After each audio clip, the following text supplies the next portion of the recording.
Ferrari has not confirmed anything publicly, and no statement has come from Maranello. But Italian media has revealed what has been built for Lewis Hamilton ahead of the sport's return from the summer break. The report comes from Paolo Felicetti of La Gazzetta dello Sport, one of the outlets that regularly breaks technical stories out of Maranello before teams confirm them. This is press-reported information, not something Ferrari itself has confirmed. According to the report, Ferrari has built a new floor platform for the SF26, set to arrive at the Dutch Grand Prix at Zandvoort, described as a direct evolution of the Barcelona spec floor introduced earlier this season. This is press-reported information, not team-confirmed. It marks Ferrari's third major aerodynamic package of 2026, landing at the exact moment the season restarts after the mandatory summer shutdown. The floor itself is straightforward in description, a revised underbody component designed to raise the downforce generated beneath the car.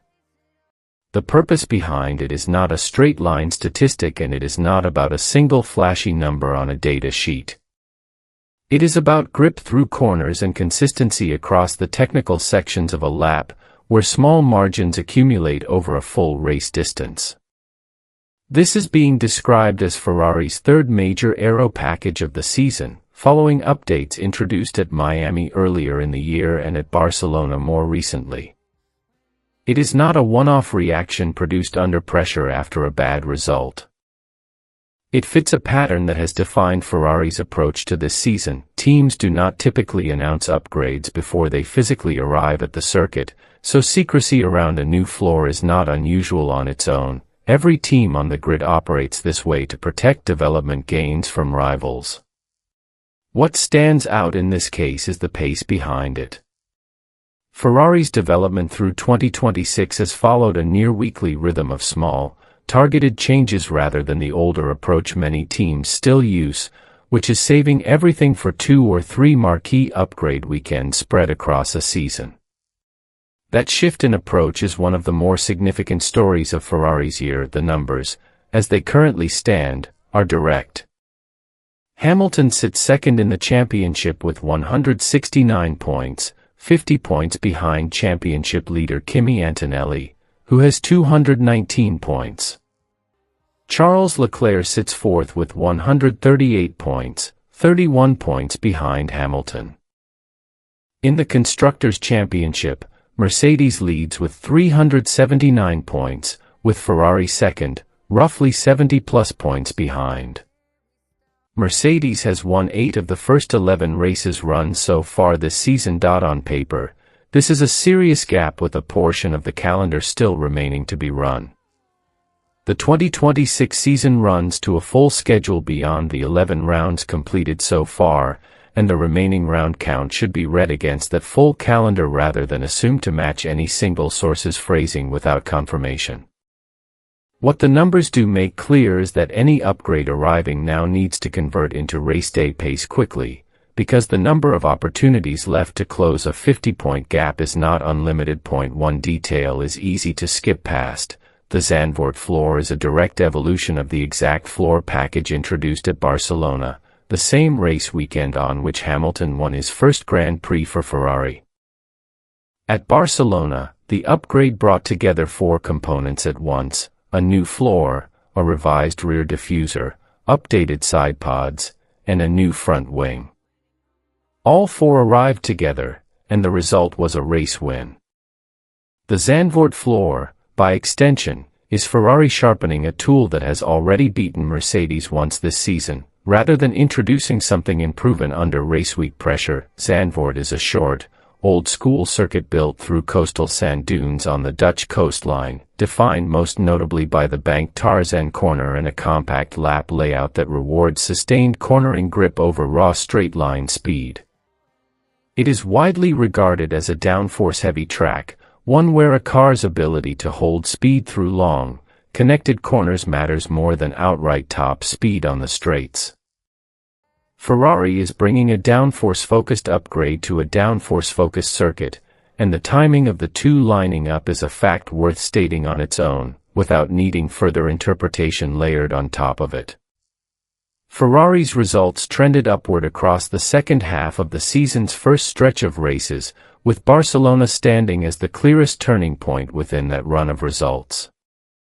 The team's competitiveness relative to Mercedes has not been flat across the season, it has moved, and the direction of that movement has favored Ferrari since the Barcelona weekend. Specifically, the floor is the primary downforce-generating surface on a 2026 specification Formula One car, a role that shifted onto the floor and underbody following the regulation changes introduced for the current generation of cars.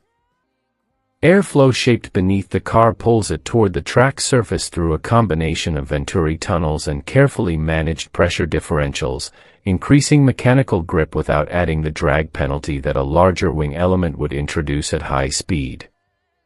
The stated goal of the Zandvoort floor is to extract more load from the underbody, specifically to assist the car through corners, where lap time is most commonly gained or lost across a circuit built around sustained cornering like this one.